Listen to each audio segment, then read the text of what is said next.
IoT Internet of Things, security, protecting your connected world. The Internet of Things, or IoT, has transformed our lives, but it's also brought new security risks. Let's dive into these risks and how to protect your IoT ecosystem.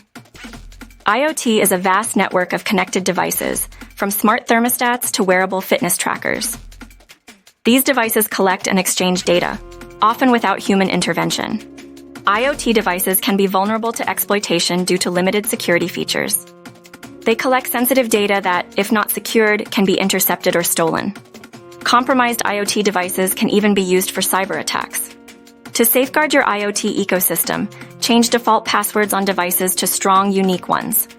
Keep firmware and software updated. Isolate IoT devices on a separate network from critical systems. Secure your Wi-Fi with a strong, unique password. Disable any unnecessary features on IoT devices. Conduct regular assessments. Scan your IoT devices for vulnerabilities using security tools. Consider penetration testing to identify weaknesses. Educate yourself and your team about IoT security risks and best practices. Develop an incident response plan for IoT security incidents. IoT devices bring convenience but also security challenges.